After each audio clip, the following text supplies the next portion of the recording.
Guarantee ಯೋಜನೆಗಳ ಮುಖಾಂತರನೇ ಈಗ ಕಾಂಗ್ರೆಸ್ ಅಧಿಕಾರಕ್ಕೆ ಬಂದಿದ್ರು ಕೂಡ ಇದೀಗ ಡಿ.ಕೆ. ಶಿವಕುಮಾರ್ ಅವರೇ ಅದರ ಬಗ್ಗೆ ಸ್ವಲ್ಪ ಬೇಸರ ವ್ಯಕ್ತಪಡಿಸಿ ಮಾತಾಡಿದ್ದಾರೆ. ಎಲ್ಲ ಫ್ರೀಯಾಗಿ ಕೊಟ್ಟರೆ ಸರ್ಕಾರ ಹೆಂಗೆ ನಡಿಬೇಕು ಅಂತ ಪ್ರಶ್ನೆ ಮಾಡಿದ್ದಾರೆ. ಇನ್ಮೇಲೆ ಕಾವೇರಿ ನೀರನ್ನ ಫ್ರೀಯಾಗಿ ಕೊಡೋಕ್ಕಾಗಲ್ಲ, 1 ಪೈಸೆ ಆದರೂ ಬಿಲ್ ಕಟ್ಟಲೇಬೇಕು, ನೌಕರರಿಗೆಲ್ಲ ಸಂಬಳ ಜಾಸ್ತಿ ಮಾಡಬೇಕು, ಹೀಗಾಗಿ ಎಲ್ಲ ಸರಿದೂಗಿಸ್ಕೊಂಡು ಹೋಗಬೇಕಲ್ವಾ ಅಂತ ಹೇಳಿದ್ದಾರೆ. ಈ ನಡುವೆ 5 ವಿದ್ಯುತ್ ಕಂಪನಿಗಳು ಒಂದು ಪ್ರಸ್ತಾವನೆ ಮುಂದಿಟ್ಟಿವೆ. ಮುಂದಿನ 3 ವರ್ಷದ ದರ ಏರಿಕೆಯನ್ನು ಈಗಲೇ ಪ್ರಕಟ ಮಾಡಿ ಅಂತ. ಪ್ರತಿ ಯೂನಿಟ್ಗೆ 25-26ರ ಸಾಲಿನಲ್ಲಿ 67 ಪೈಸೆ, 26-27ನೇ ಸಾಲಿನಲ್ಲಿ 74 ಪೈಸೆ, 27-28ನೇ ಸಾಲಿನಲ್ಲಿ 91 ಪೈಸೆ ಹೆಚ್ಚಳಕ್ಕೆ ಈಗಲೇ ಅನುಮೋದನೆ ಕೊಡಿ ಅಂತ ಕೋರಿವೆ. ಈ ನಡುವೆ ಮೆಟ್ರೋ ದರ ಏರಿಕೆಗೆ ಸಿಬ್ಬಂದಿಯಿಂದಲೇ ವಿರೋಧ ವ್ಯಕ್ತವಾಗಿದೆ. ವಾಟರ್ ಬಿಲ್ಲು ನಾವು ರೈಸ್ ಮಾಡಿಲ್ಲ, ಅನೇಕ ಕಾರಣದಿಂದ ಅನಿವಾರ್ಯತೆ ಇದೆ. ಎಲ್ಲ ನಾಗರಿಕರು ಬಡವರು ಇದ್ರು ಕೂಡ ನಾವು ಫ್ರೀ ನೀರು ಕೊಟ್ಟರು ಕೂಡ 1 ಪೈಸಾರು ಕೊಟ್ಬಿಟ್ಟು ನಮ್ಮ ಲೆಕ್ಕಾಚಾರಕ್ಕೆ ಅವ್ರು ಇರಬೇಕು. ಯಾರಿಗೆ ಫ್ರೀ ಕೊಡ್ತಿರೋದು ಇವರು? ಕೇಳಿದ್ವಾ ಸರ್ ನಾವು ಕೊಡಿ ಅಂತ? ಏನಿಲ್ಲ, ಭಾಳ ಸರಳ. ಇದರಲ್ಲಿ ಏನು ದೊಡ್ಡ ರಾಕೆಟ್ ಸೈನ್ಸ್ ಏನಿಲ್ಲ. ಅಧಿಕಾರಕ್ಕೆ ಬರಬೇಕಿತ್ತು, ಫ್ರೀ ಎಂಬ ಅಸ್ತ್ರವನ್ನು ಬಳಸ್ಕೊಂಡ್ರು, ಜನರ ಕಣ್ಣಿಗೆ ಮಣ್ಣು ಹಾಕಿದ್ರು. ನಮ್ಮ ಜನ ಸುಲಭವಾಗಿ ಮಣ್ಣು ಹಾಕಿಸ್ಕೊಂಡು ಬಾಯಿಗೆ ಬಿದ್ದಿದ್ದ ಮಣ್ಣನ್ನೇ ಅಮೃತ ಅಂತ ತಿಂದರು. ಅದರ ಪರಿಣಾಮನ ಈಗ ಅನುಭವಿಸ್ಬೇಕು ಅಷ್ಟೇ, ಇನ್ನೇನೂ ಇಲ್ಲ ಇದರಲ್ಲಿ. ಆಗ ಬೆಳೆ ಬೇಕಾಗಿತ್ತು, ಅದಕ್ಕೊಂದಷ್ಟು ಯಾರದ್ದೋ ತಾತನ ಮನೆ ದುಡ್ಡು, ಡಿ.ಕೆ. ಶಿವಕುಮಾರ್ ಮನೆ ದುಡ್ಡು ಅಲ್ಲ, ಸಿದ್ದರಾಮಯ್ಯನವ್ರ ಮನೆ ದುಡ್ಡು ಅಲ್ಲ, ನಮ್ಮ ದುಡ್ಡು, ನಮ್ಮ ತೆರಿಗೆ ದುಡ್ಡು. ತೆರಿಗೆ ದುಡ್ಡನ್ನು ಹಾಕಿದ್ರು ವ್ಯಾಪಾರಕ್ಕೆ.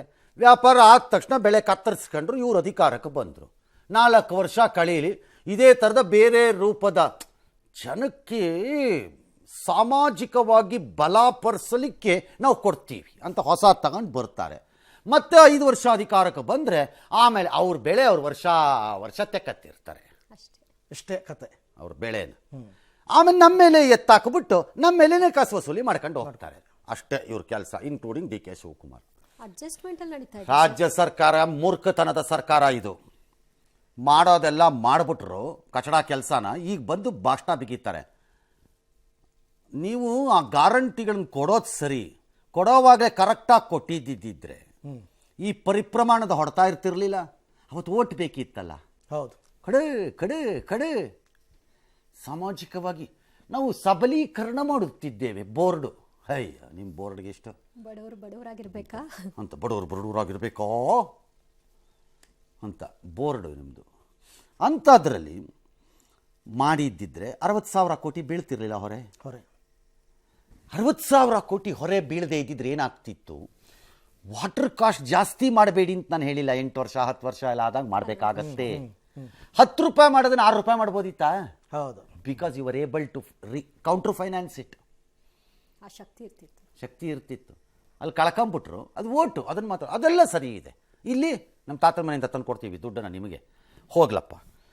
ನಮಗೆ ಕೇಳ್ತೀರಲ್ಲ 3 ವರ್ಷದ ಅಡ್ವಾನ್ಸ್ ಕಾಸನ್ನು ಅಯೋಗ್ಯರು, ಎಸ್ಕಾಮ್ಗಳು ಎಲ್ಲರೂ. ನೀವು ನಿಮ್ಮ ಅಯೋಗ್ಯತನಕ್ಕೆ ಸರ್ಕಾರದಿಂದ ದುಡ್ಡು ವಸೂಲಿ ಮಾಡೋಕ್ಕಾಗದೇ ಇದ್ಮೇಲೆ, ನಾನು ನಾಳೆ ಸ್ವಲ್ಪ ಹೈಕೋರ್ಟ್ಗೆ ಹೋಗ್ತೀನಿ, ಅಂಟಿಲ್ ನೀವು ಸರ್ಕಾರದ ಹಣನ ವಸೂಲಿ ಮಾಡದೇ ಇದ್ದರೆ ಜನರ ಮೇಲೆ ಹಾಕಕ್ಕೆ ಬರಲ್ಲ ಅಂತ. ಫಸ್ಟ್ ಸರ್ಕಾರ ತುಂಬಲಿ, ಅದನ್ನು ವಸೂಲಿ ಮಾಡಿಸಿ. ಡಿ.ಕೆ. ಶಿವಕುಮಾರ್ ಹೇಳಿ 1 ಪೈಸೆನೂ ಕೊಡೋರು ಕೊಟ್ಕೊಡಬೇಕಪ್ಪ ಅಂತ. ನಿಮ್ಮ ಸರ್ಕಾರದ ಸಂಸ್ಥೆಗೆ ಹೇಳ್ರಪ್ಪ ಆ ಪೈಸೆ ಕೊಡೋಕ್ಕೆ. ಅಯ್ಯೋ, ಭಿಕ್ಷಕರು ತಗೊಂಬಂದು ಗೌರ್ಮೆಂಟ್ನವರು, ನೀವೆಲ್ಲ ಗೌರ್ಮೆಂಟ್ನವ್ರು ಭಿಕ್ಷಕರು, ನಾವೇ ಹಾಕ್ತಿರೋದು ಭಿಕ್ಷಾ ನಿಮಗೆ ತಿನ್ನಿ ದಿನ ಅಂತ. ಹಾಗಾದ್ರೆ ಕಟ್ಟಿ ಕಾಸನ, ಹಂಗಾರೆ ಸರ್ಕಾರದವ್ರು ಕಟ್ಟಿ. ನಮ್ಗೆ ಯಾಕೆ ಹೇಳ್ತೀರಿ ಬಂದು ಕಟ್ಟಿಯಲ್ಲಿ? ಟ್ರಮಂಡಸ್ ಮಿಸ್ಟೇಕ್ ಆಗಿದೆ ಕರ್ನಾಟಕದಲ್ಲಿ. ಗ್ಯಾರಂಟಿಗಳನ್ನು ತಂದು ಹೊಡೆತ ಅನುಭವಿಸಿದ್ದೀವಿ ಸರಿಯಾಗಿ. ಇದರ ಪರಿಣಾಮ ಇನ್ನೂ ಕಾದಿದೆ ನಮ್ಮ ಮೈ ಮೇಲೆ. 3 ನಡೀತಿದೆ ರಾಜ್ಯದಲ್ಲಿ. ಅದು ಈ ರಾಜ್ಯದ ಆರ್ಥಿಕ ವ್ಯವಸ್ಥೆಯನ್ನು ಎಲ್ಲಿಗೆ ತೊಗೊಂಡೋಗುತ್ತೆ ಅಂತ ನನಗೆ ಐಡಿಯಾ ಇಲ್ಲ. Number 1, the guarantee, unscientific guarantee, I put it that way, ಅದನ್ನು ಹಂಗೆ ಹೇಳ್ತೀನಿ. ನಂಬರ್ 2, ಅನ್ರೆಗ್ಯುಲೇಟೆಡ್ ಗೌರ್ಮೆಂಟ್ ಎಕ್ಸ್ಪೆಂಡಿಚರ್, ಸರ್ಕಾರಿ ವೆಚ್ಚದಲ್ಲಿ ಯಾವ ನಿಯಂತ್ರಣಗಳು ಕಾಣಿಸ್ತಾ ಇಲ್ಲ ನನಗೆ. ಅದರ ಪರಿಣಾಮ ಈಗಲೇ ಹೊರಟೋಗ್ಬಿಟ್ಟಿದ್ರಿ 40 ಪೈಸಕ್ಕೆ. ನೋಡ್ತಾ ಇರಿ ಎಲ್ಲಿಗೆ ಹೋಗ್ತೀರಿ ನೆಕ್ಸ್ಟು ಅಂತ.